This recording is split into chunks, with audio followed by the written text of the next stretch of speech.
What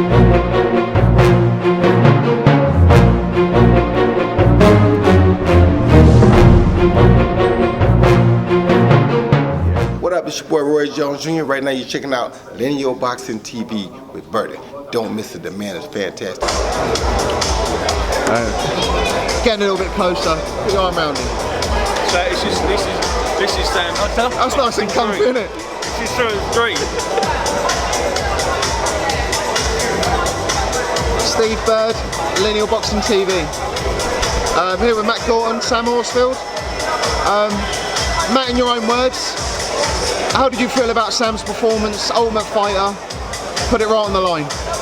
Well, initially when we found out about the tournament, you know, I thought to myself, wow, what a great opportunity, obviously for Sam to sort of, you know, make some money, gain some experience, and really, you know, have a gamble more than anything else. He was a 2-fight pro, you know, going into that.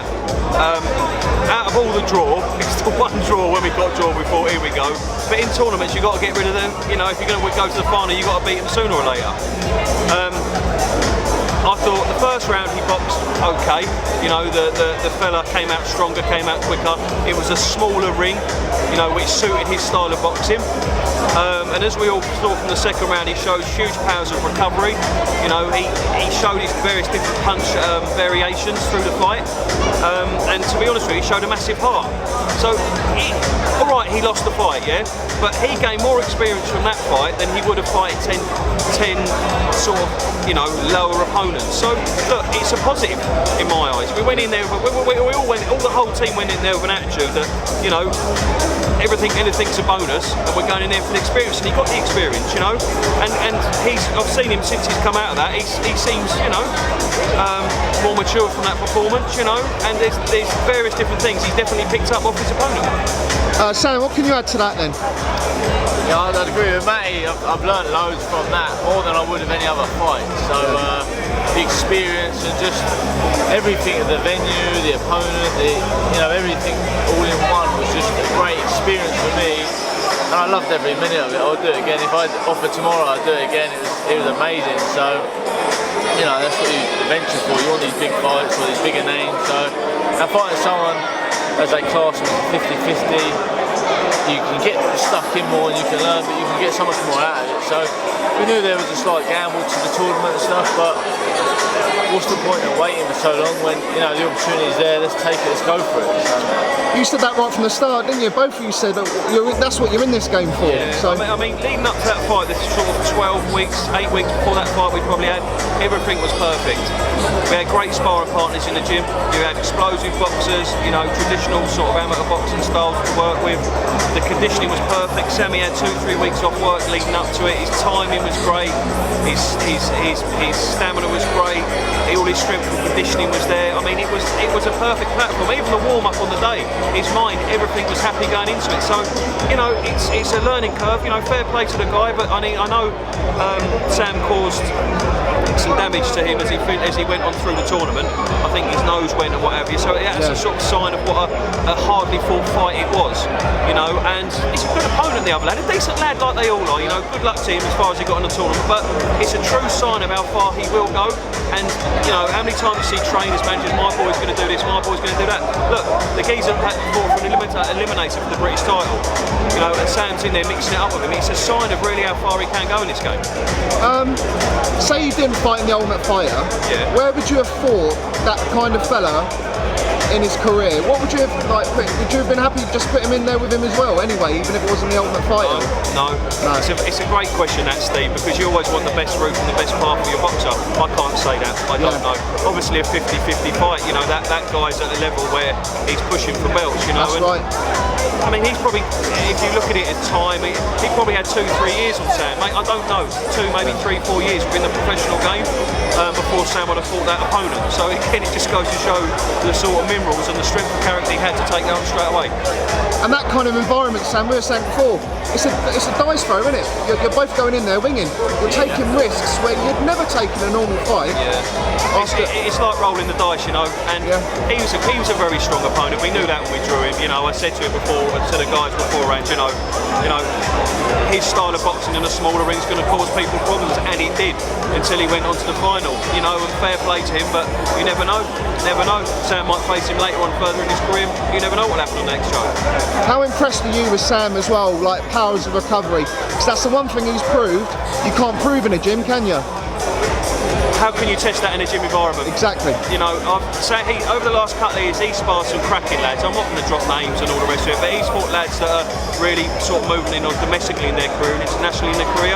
And you know, I've seen that in the gym personally, but you can't teach that to a lad, can you? Him getting up, wanting to win. Under the bright lights as well. How many times do we see fighters that fight, you know, 20, 25 guys that are probably, if you want to call them journeymen for want of a better word, they don't give you any tests, and they fight someone, and it's like, oh my God, this is real. Whereas he's already proven it.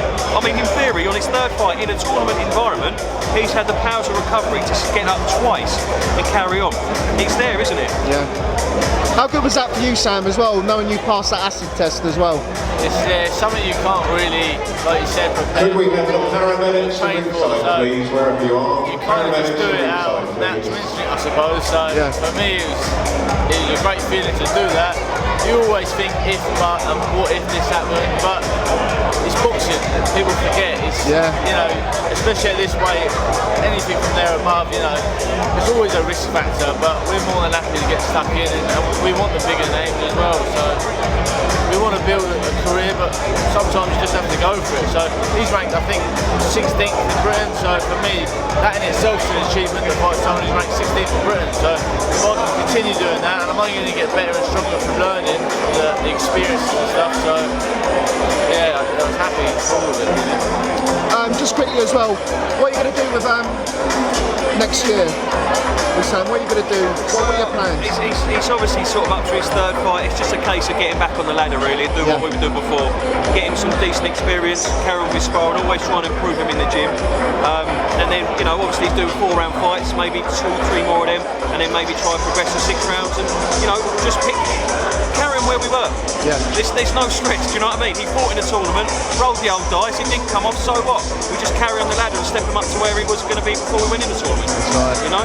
And he's proved himself in front of some really big names as well, some good guys at that show. It's amazing how much feedback I've had, he's had, and other guys from the team. Messages and people on the night and all the rest of it. Like, you know, he really did himself a lot of favours. You know, in his grit to get up, but also the way, you know, he showed at parts of that fight how good he can box. You know, his angles, the way he can sort of throw various different shots from. So it's just nothing but a positive coming out of this thing. Absolutely nothing but a positive. Pick up next year, bang, we're off again. Happy days. One last thing, Bam Bam's out tonight, Arron Collins, how's he looking? Good, very good. I was just speaking to you earlier about his last sparring session. He was in there with 3 different sparring partners. He came up with 3 different styles. You know, he seems much more happier in himself, you know. And tonight I can't see any reason why he can't carry that on from his last fight, you know. And more importantly, I'm just glad to have a month's break from him, to be honest with you. And lastly, what are your predictions for next year? Next year? Horsfall. Say that again? What are your predictions for next year? Just keep climbing the ladder really. I just want to keep going. We're just always going to progress. I'm always in the gym. Even I probably won't box again until February because it's that time of the year now, but we'll be in the gym from, you know, I was in the gym a week after the fight, so we'll always be learning, ticking away and stuff, so just keep climbing and see what comes really. I'll take one fight at a time, I suppose. Just one thing I'd like to add from the night if I can, how good the doctors and paramedics were, you know, with the incident obviously with Sam's knockdown, you know. Took a bit of a bump, didn't you, on the head? It was like, Yeah, I mean, you know, again, without going into too much detail, there was a table behind the boxing ring, which shouldn't have been there, Steve. You know, and as you can see by my reaction at the end, I was incredibly worried about that. In all the years of boxing myself, being involved with boxing from the juniors all the way through to professional boxers, you know, I can't believe what I saw that night, in the table being higher than the boxing ring, and just thank God he's all right. But that was a massive part down to the professionalism of the paramedics and the doctors on the night. Everyone's safe and everyone went home. So. And that's it, you've got to remember what a dangerous game this is, isn't it? You can't mess around with stuff like that. It's a real life game, it's a professional sport. You know, professionalism from the fighters to the trainers to people involved in it, and professionalism from the paramedics and the people that are looking after these boxers. You know, it's so important, and you know, they showed what they can do on the night. Well done, lads. Frimley Boxing Club, looking forward to a good 2019. Will be good. Cheers, lads. West side.